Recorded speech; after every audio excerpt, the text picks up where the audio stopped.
काम करते हैं। हमारे स्तर पे हमारे बीच में कमिश्नर महोदय की तरफ से हमारे joint magistrate IAS Shri Avinash साहब मौजूद हैं।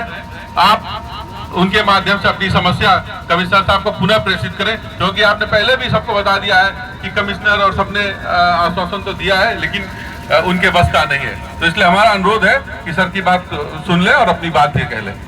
हम वही बात रख रहे हैं कि कई मंडलों में हमने मंडलायुक्त और हमने जिलाधिकारी और ADM सर को कई बार ज्ञापन, जिलों में जब ज्ञापन देने जाते हैं तो जिलाधिकारी ज्ञापन ना लेके नगर मजिस्ट्रेट अपॉइंट कर देते हैं। आज भी हम हर महीने में 2-2, 3-3 बार ज्ञापन दिए। नगर मजिस्ट्रेट साहब से जब मिलने गए तो वो कहते हैं हमने कूड़े में डाल दिया जब तक प्रशासन का आदेश नहीं होगा।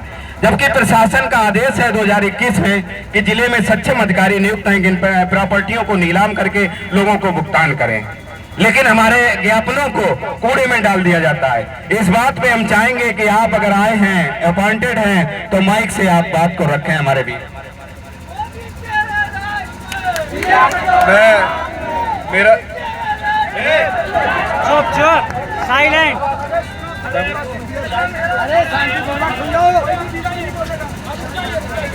मेरा नाम अभिनव जैन है, मैं IAS अधिकारी हूँ। मैं सीधा कमिश्नर सर से बात करके ही यहाँ पर आया हूँ और मैं अभी 2022 बैच का IAS ऑफिसर हूँ और मैं आपको यहाँ पर बात जो कर रहा हूँ मैं कमिश्नर सर के रिप्रेजेंटेटिव होने से ज़्यादा आपकी तरह एक इंसान और एक नागरिक होने की हैसियत से ज़्यादा बात कर रहा हूँ, क्योंकि हम सब जनरली लोअर क्लास या मिडिल क्लास से आते हैं, बड़ी मेहनत करके स्कीमों में पैसे डालते हैं, लेकिन लोग जो इसका फ़ायदा उठा के ठगी करके चले जाते हैं उनके खिलाफ कार्रवाई करना बहुत ज़रूरी है, ये मैं भी मानता हूँ।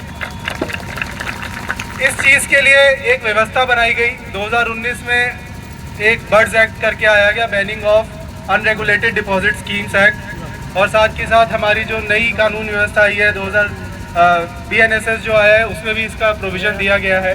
इन सब प्रावधानों के अंदर एक व्यवस्था बनाई गई जिसमें कि जो भी ठगी से पीड़ित लोग होते हैं और जो ये ठगी करते हैं उनके खिलाफ सख्त से सख्त कार्रवाई करी जाएगी, बिल्कुल करी जाएगी। अब उसकी व्यवस्था का जो मैकेनिज़्म है उसके अंदर जैसा आप बता रहे हैं कि पहले भी दिए गए हैं ज्ञापन, तो मैं कुछ पता करके आया था कि उन ज्ञापनों के आगे क्या होता है और क्या हुआ है। तो मुझे जो अभी तक पता चला और जो मैं आपको बताना चाहता हूँ, इन सबको आगे केंद्र सरकार को भेज के ED और सेबी के स्तर से जांच हो रही है और उनके खिलाफ जो जांच होने के बाद निकल के आएगा, फिर हमारे पास मंडल स्तर पे या जिला स्तर पे उनकी जो संपत्तियों के बारे में डायरेक्शन आएंगे, फिर उसके बारे में कार्रवाई हम सुनिश्चित 100% करेंगे, इसकी मैं आपको आश्वासन देता हूँ। तो अभी जो मैं आया हूँ मंडल आयुक्त सर की तरफ से जो यहाँ मैं आया हूँ, मैं इसी चीज़ से आया हूँ कि मैं सीधा सारी बात उनके सामने रख के मंडल आयुक्त सर से, शासन से, इनफैक्ट केंद्र सरकार से भी बात करनी पड़ेगी। तो मैं IAS होने के नाते वहाँ भी शासन में और केंद्र सरकार में पूरी बात करके आपकी बात को आगे से आगे पहुँचा के उसको परस्यू कराऊंगा। सर बाकी जिलों का क्या होगा? तो मेरा आपसे यही है